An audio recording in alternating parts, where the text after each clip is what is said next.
येतो सर.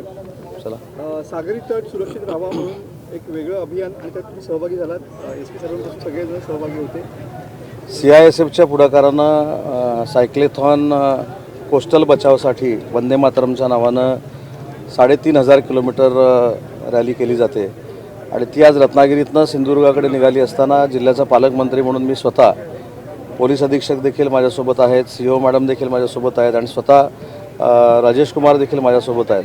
मला असं वाटतं की हा अतिशय अभिनव कार्यक्रम केंद्र सरकारच्या वतीनं घेण्यात आलेला आहे आणि त्याच्यामध्ये आम्हाला सगळ्यांना सहभागी होता आलं याबद्दलचं मानसिक समाधान आम्हाला प्रत्येकालाच आहे आणि त्याच्यामुळं आम्हाला सामील करून घेणाऱ्या CISFच्या सगळ्याच अधिकाऱ्यांना मी धन्यवाद देतो. सर, सर्व बँकांकडून शेतकऱ्यांच्या थकीत कर्जाची माहिती मागवण्यात आलेली आहे. राज्यातल्या बँकांना 15 फेब्रुवारीपर्यंत थकीत कर्जाची माहिती देण्याचे आदेश देण्यात आलेले आहेत. शेतकऱ्यांसाठी ही मोठी बातमी आहे, कारण कर्जमाफीची घोषणा होण्याची शक्यता आहे का, काय सांगा? कर्जमाफीच्या घोषणेसंदर्भात अगोदरच निर्णय झालेला आहे. ती कधी करायची हे देखील शासनानं ठरवलेलं आहे आणि त्याचा डेटा कलेक्ट झाला पाहिजे यासाठी ही कार्यवाही सुरू आहे. सर, नवी मुंबईतील सर्व भूखंड बिल्डरांच्या घशात घालण्याचा डाव मंत्रिपद काय चाटायचं आहे का, असा म्हणत गणेश नाईकांनी पुन्हा एकदा उपमुख्यमंत्री एकनाथ शिंदे यांच्यावर निशाणा साधलेला आहे. मी आता याच्यावर का बोलत नाही, कारण माझ्या बाजूला एका बाजूला पोलीस अधीक्षक आहेत, एका बाजूला CISFचे अधिकारी आहेत, सगळे प्रशासकीय अधिकारी आहेत. त्याच्यामुळे मला राजकीय बोलणं उचित वाटत नाही. पण मला थोड्या वेळानं संध्याकाळी रत्नागिरीत आल्यानंतर हा प्रश्न जर विचारला तर याचा मी चांगल्या पद्धतीनं उत्तर देऊ शकतो, ज्यांनी कोणी म्हटले त्यांना. साहेब, मगाशी तुम्ही एक वाक्य बोललात की हा कार्यक्रम कसा असेल मला माहिती नाही, पण याची भव्यदिव्यता बघता या जवळजवळ 8,000 ते 9,000 मुलांच्या पुढे असं तुम्ही ताबडतोब त्याला असा वेगळा वलय लावू नका.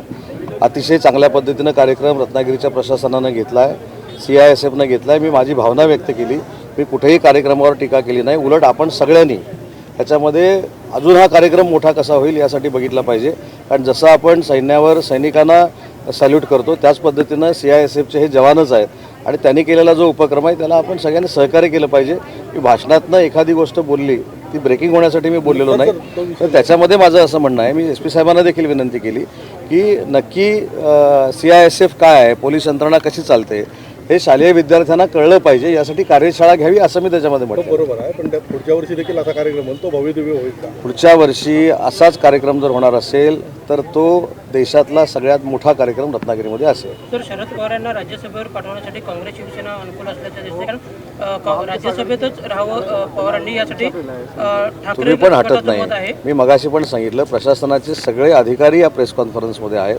त्याच्यामुळे राजकीय मी येणार आहे ना संध्याकाळी. तुम्ही येताय की नाही साहित्य संमेलनाला? तिकडे चला, तिकडे बोलू. तिथं अजून तुम्हाला ब्रेकिंग मिळतील. चला.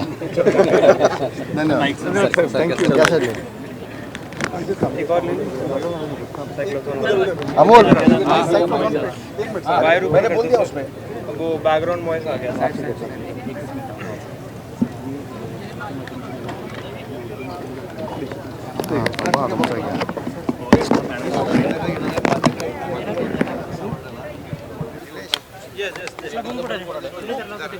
महबूब आपला बूम कुठे आहे? आए हुए सभी अतिथिगण का मैं शुक्रिया अदा करते हुए इतना ही कहूँगा, कहता है दिल का हर एक काम शुक्रिया 100 जगह से